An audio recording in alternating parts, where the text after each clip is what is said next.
Imagine, like, not stepping outside your front door for 5 whole years. Yeah, it's hard to even wrap your head around. It really is. I mean, the only voice you hear on a daily basis is your own. And it is relentlessly, just methodically telling you that you are a complete failure. Every single day. Every waking moment is spent in this single room, and the walls probably feel like they're, slowly inching inward. And the absolute highlight of your day, the peak, is simply managing not to spiral into a complete panic attack. Which is a terrifying baseline to live at. Right. But today, we're looking at the exact chronological logs of someone who survived this absolute psychological darkness. And the truly astonishing part to me, like the part that blows my mind, they didn't pull themselves out of this abyss with some expensive residential treatment program or, I don't know, a sudden cinematic epiphany. Or some radical new medication, yeah. Exactly. They did it by drawing a single letter on a piece of paper once a day. It sounds almost like a fable when you frame it that way. But the neurological mechanics behind what this individual actually accomplished are profoundly complex. I mean, we're looking at a 5-year, day-by-day record of a person systematically rewiring their own brain architecture from the ground up. From the very bottom. Right. Starting from a baseline of what we clinically call hikikomori, which is severe social withdrawal.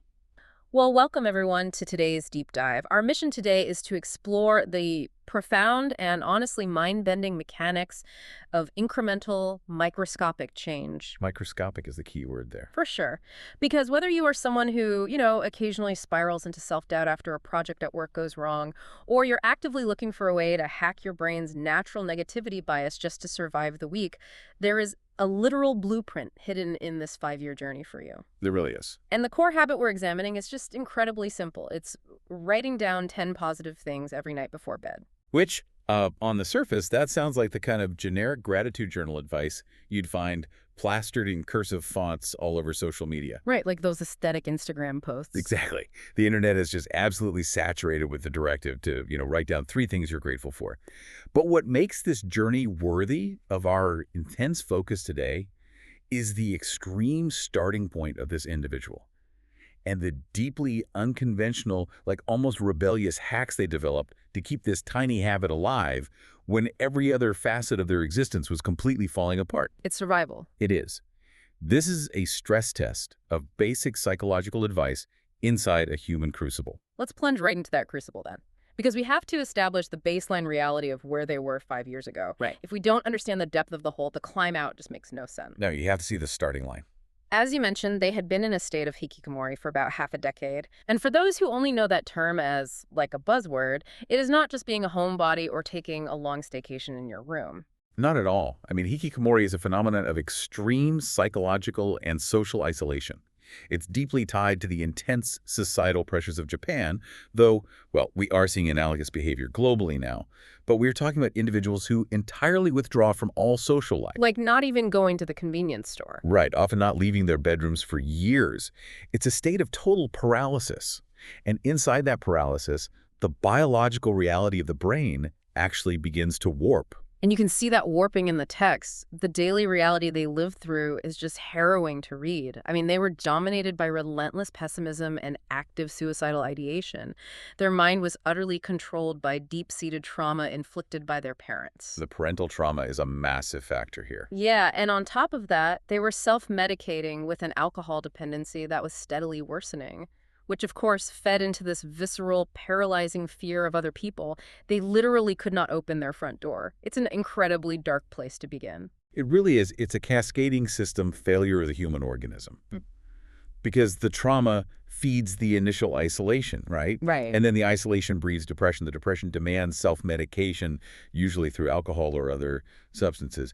And the alcohol fundamentally alters brain chemistry, severely exacerbating the anxiety. It's a closed loop of misery. Exactly. When you isolate yourself to that degree, you are essentially placing your brain in a sensory vacuum. Yeah. And here's the evolutionary biological problem with that. The human brain is not designed for a vacuum. It is a threat detection machine. Right, because for hundreds of thousands of years, ignoring a threat meant you got eaten. Precisely. We have a hardwired negativity bias. Noticing the tiger hiding in the brush keeps you alive. Noticing the beautiful sunset does not keep you alive. The sunset doesn't matter if you're dinner. Right. So your amygdala, which is the brain's fear center, it's constantly scanning the horizon for danger. But when you lock yourself in a room for 5 years, there are no tigers. There is no external horizon. Oh, wow. So what does it do? Well, what does a highly evolved threat detection system do when it runs out of external targets? It turns inward. Oh, man. It begins hunting for threats within your own character, your memories, your perceived flaws. The negativity bias essentially eats the host. That makes the physical descriptions in their logs so much more haunting, because they talk about this constant physical tightening in their chest whenever they thought about their peers. It wasn't just a sad thought, it was a bodily assault. The body keeps the score, as they say. Yeah. They described the crushing weight of comparison, like wishing they had studied harder, wishing they were better looking, wishing they weren't drinking so much. And then the ultimate torture device for them was picturing people their own age out in the world. Social comparison is brutal. It is. Their peers are traveling, building careers, getting married, literally creating new human life while they are just sitting in the dark, decaying. And that physical tightening of the chest you mentioned, that is not a metaphor. It is an acute physiological response to chronic psychological stress. It's like a real panic response. Exactly. When they ruminate on their peers, the brain is signaling a life or death threat. It's dumping cortisol and adrenaline right into the bloodstream.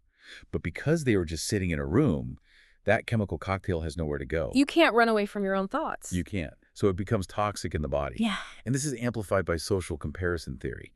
We determine our own social and personal worth based on how we stack up against others. Especially in Japan, right? Yes, in Japan, societal milestones like graduation, entering corporate employment right out of college, marriage, they are rigidly timed.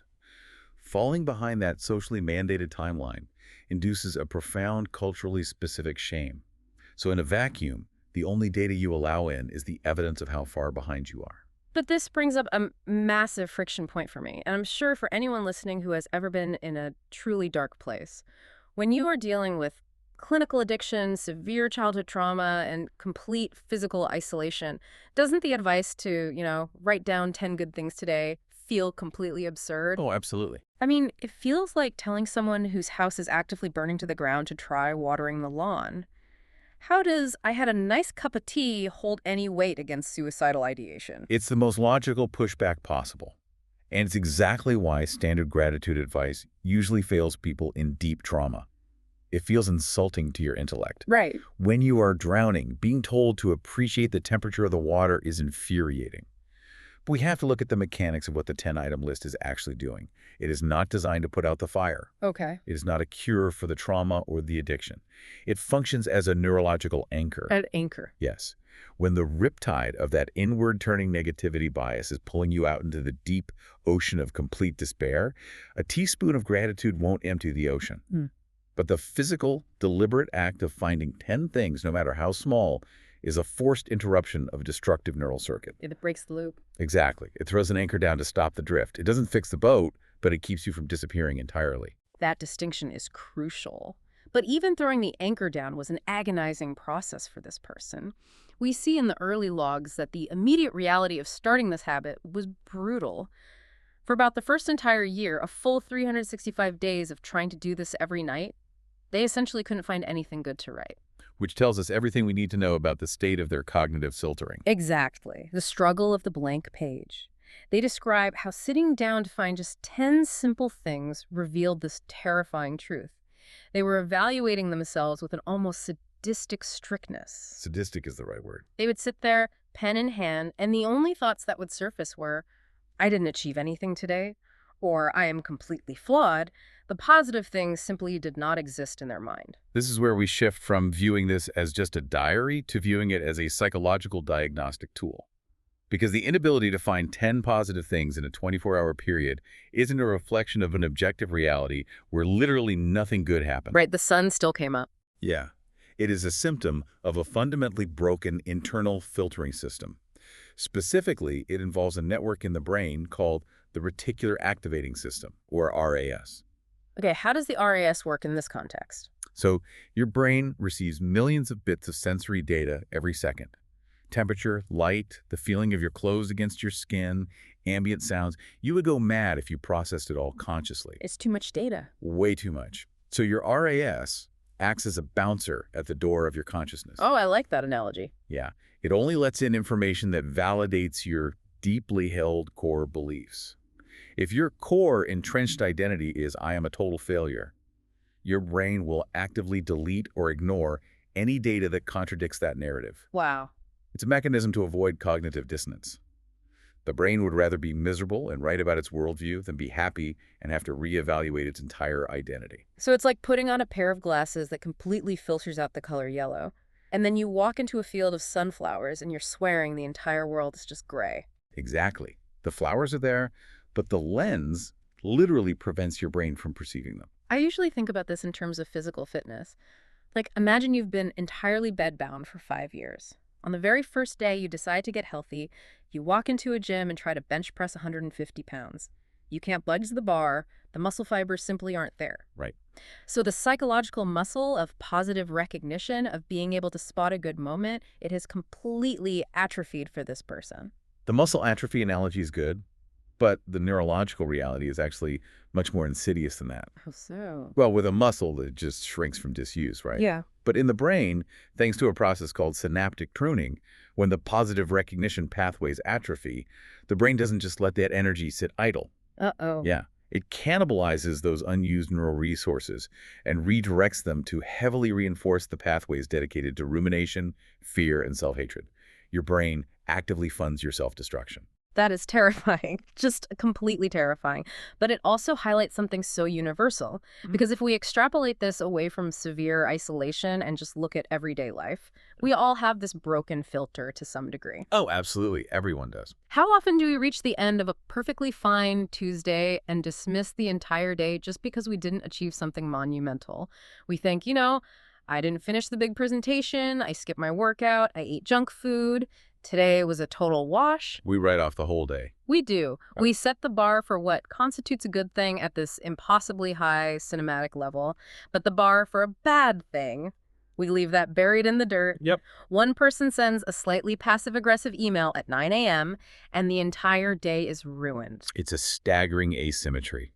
We demand overwhelming, irrefutable proof to register a positive event, but we will accept a negative event on the absolute flimsiest of evidence. We rig the game against ourselves constantly. So how do you fix a rigged game? How do you lift the weight when your brain has cannibalized the muscle? Well, that's the question. And this brings us to what I consider the absolute breakthrough strategy of this entire journey.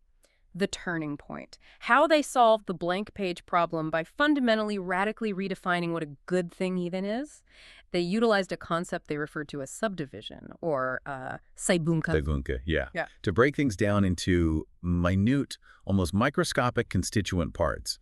This is the moment the endeavor shifts from mere journaling into a highly strategic cognitive intervention. Because to hit that daily quota of 10 items, and they stubbornly refused to lower the quota itself, they didn't magically start doing bigger, more impressive things. They were still physically incapable of that. They couldn't just go run a marathon. Exactly. Instead, they shattered their perspective. They broke down the criteria for self-evaluation into trivial, granular details. Let me share some of the incredibly specific examples from their logs, because they are jarring in their simplicity. The specificity is where the actual mechanics of change happen. Let's hear them. Okay, so here are the things that suddenly counted as a daily win for them. Sitting in a chair and observing, the room looks a bit cleaner than usual. Nice. Doing a few minutes of light stretching. Doing the laundry and hanging it indoors because it was raining outside. Actively choosing to sit upright a little longer instead of immediately lying back down. Eating a meal with a slightly better balance of side dishes. These are incredible. And here is the one that really caught my eye. Even when doing something society deems inefficient, like having YouTube playing in the background while trying to work, they deliberately reframed it. Instead of beating themselves up for the distraction, they wrote, I feel like I focused slightly better today despite having a video on. Now, I know exactly what you're going to say about that last one. It challenges the entire foundation of how modern society defines self-improvement. Well, yes, I have to play devil's advocate here, because my immediate visceral reaction to this list, especially the YouTube distraction, is Strong pushback. I figured. Isn't this just lowering the bar so far? It's buried in the floorboards. I mean, if I start throwing myself a parade just for sitting upright in a chair instead of lying down, aren't I actively enabling my own stagnation? In a culture obsessed with optimization, this feels like we're just celebrating mediocrity. Where is the drive to actually get better if hanging up wet laundry is treated like a triumph? That reaction is incredibly common. And it stems directly from the fact that we have all internalized industrial-era productivity metrics. Industrial era. Yeah, we judge human value using Taylorism. Remind me what that is. Taylorism is the scientific management theories from the early 1900s designed to make factory workers more efficient. We think in terms of output, optimization, and maximizing yield. But I want to counter your pushback vigorously here. Okay, hit me. You're confusing the magnitude of the external achievement with the mechanics of internal neuroplasticity. This habit is not about the size of the win. It is entirely about the repetition of the mental motion. The repetition of the mental motion. Explain that. Let's go back to your gym analogy. If your muscle has atrophy to the point where you cannot lift 150 pounds, you don't keep yanking at the bar, failing, and shaming yourself for the failure. Right, you just hurt yourself. Exactly. You pick up a 1-pound pink dumbbell, and you lift it 100 times. By lowering the bar to these microscopic details, like sitting up slightly longer, this individual guaranteed that they could complete the internal mental motion of identifying a positive 10 times every single day. Ah, I see. In neuroscience, we rely on Hebbian theory, which is often summarized as neurons that fire together, wire together. They're together, wired together. Yep. Every time they wrote down, I stretched, a tiny electrical signal fired in the brain, traveling down a positive recognition pathway. By lowering the bar to the floor, they exponentially increased the volume of positive neural firing. Volume builds the pathway, not weight. So they are just getting their reps in. The cognitive weight doesn't matter. The firing of the synapse does. Exactly. And regarding your pushback about enabling stagnation or celebrating the YouTube distraction, we have to reframe what reframing actually is here. It is not delusion.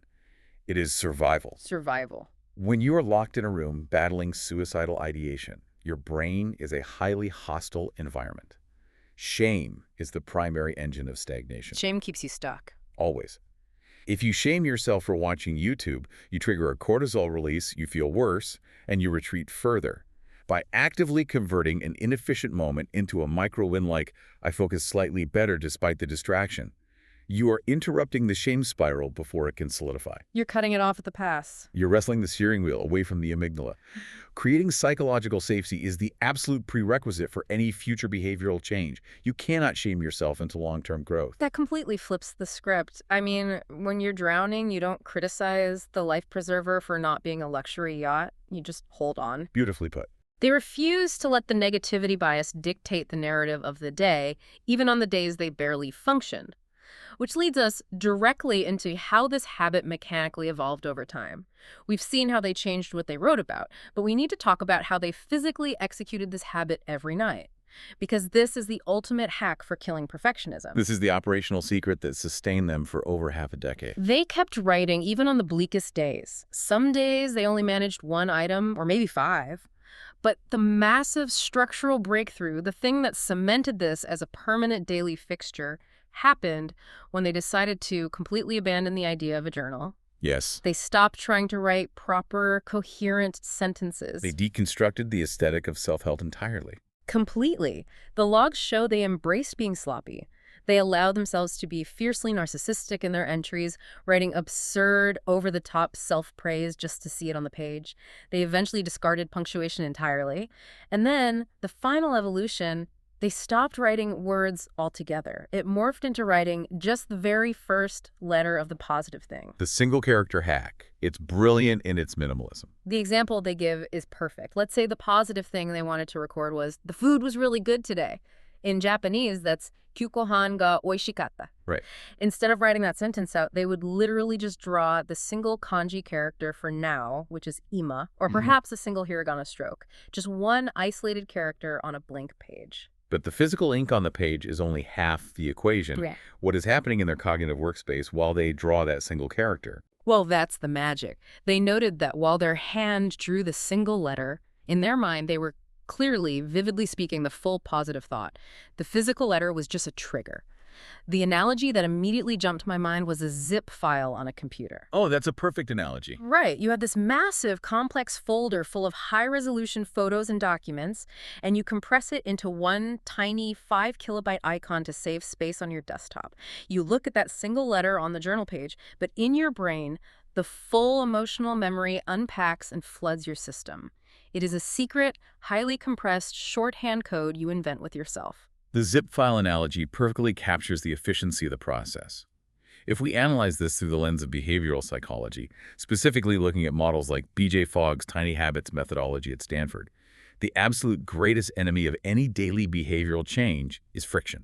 Friction. Friction is any obstacle, whether it's physical effort or cognitive load, that stands between your intention and the execution of the behavior. And sitting up in bed to write a grammatically correct sentence about your feelings is a massive amount of friction, especially when you're deeply depressed. It's an insurmountable wall of cognitive load. I mean, depression depletes executive function. The brain literally lacks the metabolic energy to construct the syntax. It's just too tired. Exactly. This individual intuitively realized that the physical act of writing a beautiful, readable sentence was actually sabotaging the internal feeling of gratitude. The goal of the habit was never to produce a publishable memoir. The goal was the neurological firing of the positive recognition pathway. By compressing the physical requirement down to a single character, they obliterated 99% of the cognitive friction. They rigged the game so they couldn't possibly lose. Precisely. Even on the darkest, most exhausted day, when you want nothing more than to cease existing, you can summon the fraction of a calorie required to draw one letter. Anyone can draw one letter. Right. By ensuring a 100% daily success rate, they fiercely protected their identity as someone who maintains this habit. And neurobiologically, this repetition triggers a process called myelination. Myelination. Yes. Every time that zip file unpacks in the brain, the neural pathway is wrapped in a fatty substance called myelin, which acts like insulation on a copper wire, making the signal travel faster and more efficiently over time. The single letter was the switch that turned on the myelination machine. It is incredibly liberating to think about. Yeah. Because we get so easily trapped by the aesthetics of self-improvement. We buy the expensive leather-bound notebook. We buy the special pen. We think we need to write profound, stoic insights every morning. And if we don't, we quit. Exactly. But if the goal is actual brain rewiring, the notebook can literally look like the erratic scribbles of a madman to anyone else. It's your personal zip file. You're the only person on Earth who holds the extraction software. And when you execute that extraction protocol thousands of times over several years, the cumulative effect is staggering. Which brings us to the long-term, systemic shifts we see later in the logs. The compounding returns. Let's fast forward to the latter part of this 5-year journey. We get to see how an internal, intensely solitary habit performed alone in a dark room eventually begins to warp and transform the author's external reality, and even the relationship with time itself. First off, they note that finding 10 things is no longer a struggle. The muscle is back. Oh, it's completely jacked. They regularly hit 20 to 30 items without breaking a sweat. The dirt road has been paved into a heavily myelinated superhighway. The brain's predictive processing now actually assumes good things will happen. But the most breathtaking evolution documented in the logs isn't about their own internal self-esteem. It's about how this internal rewiring fundamentally changed their interactions with other human beings. This part is fascinating. They describe how, eventually, when acquaintances or friends would come to them to vent about negative situations or complain about their perceived failures, the authors suddenly realized they possessed a new cognitive ability. Like a superpower. Yeah. They could instantly, almost effortlessly, spot the tiny positive aspects hidden within the other person's messy situation. They could see the individual's inherent strengths and unseen efforts without getting sucked into the vortex of their negativity. They describe this ability beautifully. They could see the unextinguished flame in someone else's darkness. The unextinguished flame. That is a profound piece of evidence for systemic neuroplasticity. They didn't just learn a neat trick to feel better before sleep. They fundamentally rewrote their brain's operating system. Right. What began as agonizing manual labor sweating over a blank page just to find 10 trivial things has become an involuntary automatic lens through which they view the entire world. It's a complete software update. But what really struck me is the interpersonal element. We usually think of self-compassion and empathy as two distinct skills. One is pointing inward, the other is pointing outward. But psychologically, They share the exact same neural circuitry. Yeah. True, profound empathy is almost invariably the offspring of intense self-compassion. Really? Yes. Think about the mechanics of judgment. When your internal monologue is relentlessly critical, when you are constantly prosecuting yourself for being lazy or inefficient or awkward, you inevitably project that harsh judicial lens outward onto everyone you meet. You judge them the way you judge yourself. Exactly. But this individual spent 5 solid years aggressively training their brain to forgive their own worst moments. They trained themselves to find intrinsic value in their own microscopic efforts, to look at an afternoon wasted on YouTube and say, I survived today. Mm. Because they did the grueling work of extending that profound grace to their own darkest parts, they can now effortlessly extend that exact same grace to others. Wow. They can spot the unextinguished flame in someone else's storm because they spent half a decade desperately shielding their own. That hits deep. You absolutely cannot offer a genuine warmth to others that you haven't first learned to generate for yourself. And the compounding returns of this practice don't just radiate outward to other people, they radiate backward in time. This is where it gets really wild. It does. The author actually takes this newly forged, high-powered lens of positive recognition and points it directly at their own traumatic past. This is where we see the transition from a coping mechanism to profound psychological healing. In the logs, they describe how they actively travel back 5 or 10 years in their memory.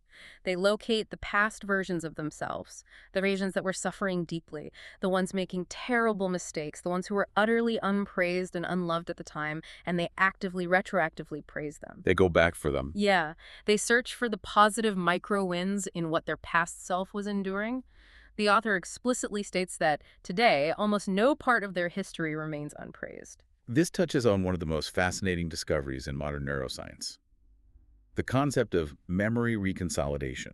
Memory reconsolidation. Break that down for us. So, we culturally view memory like a filing cabinet, like it's an objective, permanent video recording of a past event. You pull out the file, you look at the video, you put it back. That's how I always pictured it. Right, but neuroscience proves memory is highly fluid. Every single time you recall a memory, you take the file out. But when you put it back, you have to save it again. It's re-rendered on the fly. So it's more like opening a Word document, making edits, and hitting save. The original is gone. Exactly. If you recall a painful memory of failure, but during the recall, you apply a newly developed lens of profound self-compassion and praise, you literally alter the synaptic connections of that memory when it is reconsolidated. That's incredible. You change the emotional weight the memory holds in your nervous system. You obviously cannot change the historical facts of what occurred, but you possess absolute sovereign power over the narrative and the emotional resonance of your own timeline. By systematically revisiting their past with this new toolkit, they have emotionally healed their own history. It's quite literally time travel therapy. Yeah. You go back, sit down next to your younger, terrified self, put a hand on their shoulder and say, hey, I know this is horrific right now, but look at how incredibly hard you are trying just to stay alive. I am so proud of you. The sheer emotional liberation in that act is staggering to comprehend. It is the ultimate untangling of the trauma knots that kept them locked inside that room in the first place. Which perfectly sets the stage for the climax of this entire journey. Because it is one thing to achieve these profound, beautiful internal shifts while you are still safely insulated in your room. It is a completely different universe to take this newly rewired nervous system out into the unforgiving chaos of the real world. It's the final exam. It is. The logs share a specific recent milestone that I think serves as the ultimate real-world stress test for everything we've discussed today. The Starbucks victory. The Starbucks victory. The author documents a recent day where they made the monumental decision to go to a local Starbucks entirely alone with the intention of working on their blog. Now, for the average listener, taking a laptop to a coffee shop is the most mundane Tuesday imaginable. Right, people do it every day. But we have to understand the clinical context here.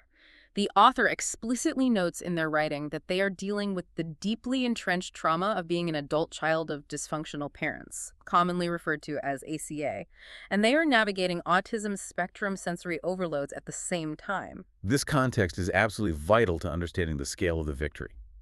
Let's unpack the clinical weight of that. Being an adult child of a dysfunctional or alcoholic family system means your brain developed in an environment where the people who were supposed to be safe were actually dangerous or unpredictable. So you're always on edge. Exactly. This wires the brain for hypervigilance. You are constantly reading the room, scanning other people's micro-expressions for signs of impending conflict or judgment. It is an exhausting state of chronic CPTSD. You're permanently braced for impact, and then you layer the autism spectrum aspect on top of that. Yes. For many individuals on the autism spectrum, there is a neurological difference in how the brain handles sensory gating. Sensory gating. Right, so in a neurotypical brain, if you were sitting in the cafe, the brain automatically filters out the hum of the refrigerator, the clinking of spoons, and the conversations 3 tables away, allowing you to focus on your laptop. It pushes the background noise to the background. Exactly. For an autistic brain, that filter is often absent or diminished. The brain attempts to process the clinking spoon, the espresso machine, and the overlapping voices with the exact same level of priority. That sounds overwhelming. It leads to a rapid, overwhelming depletion of cognitive resources. Stepping into a busy Starbucks is not stepping out of a comfort zone. It is stepping directly into a sensory and psychological minefield. And their logs do not sugarcoat the reality of this excursion. It was not a magical cinematic triumph where they confidently typed away while sipping a latte. The sensory assault hit them immediately and violently. They vividly described feeling the stares of the other patrons like electricity coursing over their skin. The hypervigilance flaring up. Yeah. The cacophony of the overlapping conversations, the sharp mechanical noises of the cafe, the intense, overwhelming smells of roasted coffee and syrups. It was a full system overload. Their brain immediately initiated a panic response. And as a direct, inevitable result of this neurological overwhelm, their actual measurable work efficiency was decimated. They achieved drastically less work on their blog than they would have if they had just stayed in the silence of their safe room. From the perspective of pure measurable output, the excursion was a catastrophic failure. Right. If we evaluate this through the cold, calculated lens of modern hustle culture, the mindset that says your value is determined by how much you produce, this trip was a complete disaster. But here is the monumental, paradigm-shifting victory recorded in the log. This is the best part. The author did not care about the inefficiency. They were able to step outside of themselves and observe their own panic with profound objectivity. They write that they allowed themselves to exist in a state of full, unconditional affirmation.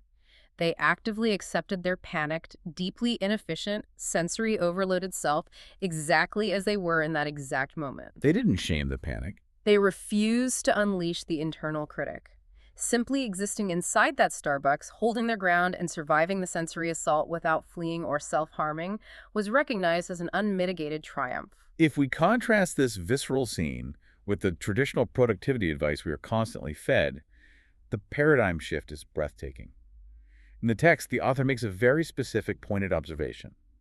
They explicitly state that this daily habit of finding 10 positive micro-wins is vastly more critical for actual meaningful success than writing a to-do list for tomorrow. Why do you think they drew that specific comparison? Like, why target the sacred to-do list? Because the to-do list is the ultimate symbol of Taylor's output metrics. A to-do list, by its very design, focuses purely on external achievement. It intrinsically ties your personal value to what you produce, what tasks you conquer, what boxes you check off. And if you don't check the boxes, you're worthless. Exactly. If your self-worth is tethered to a to-do list, the Starbucks trip was a failure. You produce nothing. In the past, that failure would trigger immense shame, sending them running back to the isolation of their room, reinforcing the hikikomori cycle for another year. But not this time. No. The author's grueling 5-year practice focuses entirely on building internal resilience. Through the highly trained lens of their 10 positive things framework, that chaotic trip is a staggering triumph of the human spirit. They felt the electricity of judgment, they endured the neurological overload of the noise, and they stayed in the chair. They have successfully entirely detached their self-worth from their productivity and anchored it firmly to their courage. Detached their self-worth from their productivity and anchored it to their courage. That right there is the entire thesis. You don't have to be perfectly calm. You don't have to be optimized or efficient. You just have to be willing to be in the arena, trembling and panicked, and furiously affirm your own right to exist in that space. And we must recognize that this profound level of real-time self-affirmation did not happen by magic. No, it took work. It was only made possible because they spent 5 agonizing years in a dark room lifting the 1-pound weights, drawing a single character on a piece of paper every single night, meticulously laying down the myelin and the neurological infrastructure required to hold themselves steady in the middle of a noisy cafe. Let's take a deep breath and synthesize this incredible journey. We started by looking at a human being trapped in the deepest possible void. 5 years of severe isolation, paralyzed by trauma, addiction, and the suffocating weight of societal comparison. We watched them initiate a grueling, almost insulting habit of trying to find 10 good things. Against all odds. We saw them hit the impenetrable wall of their own broken cognitive filter, staring down a blank page for an entire year. But then we witnessed the tactical brilliance of Saibunka, of extreme subdivision. We saw them dismantle the impossibly high bar of success, finding genuine victory in the act of sitting up, in folding laundry, in simply surviving an inefficient afternoon. We saw them completely obliterate the friction of perfectionism by compressing their gratitude into a single-letter shorthand, creating a zip file that ensured a 100% success rate on their darkest days. And finally, we watched those thousands of microscopic mental motions compound over half a decade. The compounding effect is everything. We watched it radiate outward into a profound empathy that could see the unextinguished flame in others, backward into the retroactive healing of their own painful history, and forward into the chaos of the real world. Sitting in a Starbucks with a heart full of panic and a mind fortified by complete, unshakable self-acceptance. It is, without hyperbole, a masterclass in the neurobiology and psychology of incremental survival. So, how do you apply this to your own life today? The author leaves us with some deeply compassionate, highly actionable advice from the trenches. Start today. It doesn't have to be a perfect nighttime ritual. It can be morning, noon, or on your commute. Anytime works. If you skip a day or 3 days, do not spiral into shame. Do not throw the notebook away. Just quietly get back on the wave. And perhaps the most raw, honest piece of advice in the entire log: if you kick up the pen and your chest is tight and you feel absolutely nothing but self-loathing and despair, make your very first positive item. I picked up the pen and wrote this even though I completely hate myself right now. Use the resistance itself as the raw material for the victory. Yes, you do not have to be cured or happy or optimistic to begin. You just have to begin. Because the ultimate goal of this practice is not to trick yourself into ignoring the harsh realities of life. The goal is to aggressively train your brain to stop ignoring your own resilience. As we wrap up this deep dive into the mechanics of change, I want to leave you with one final, lingering thought to carry with you. We explored how this individual spent years consumed by the agony of regret, wishing desperately they could change the unchangeable events of their past, only to discover the profound superpower of returning to those memories to retroactively praise the past self who survived them. It's a powerful tool. So I want you to ask yourself, what is the one thing you are ruthlessly, relentlessly criticizing yourself for today that your future self, 5 years from now, will look back on and praise you just for surviving? That is the question. Thank you so much for joining us on this exploration of the mind. We'll catch you on the next deep dive.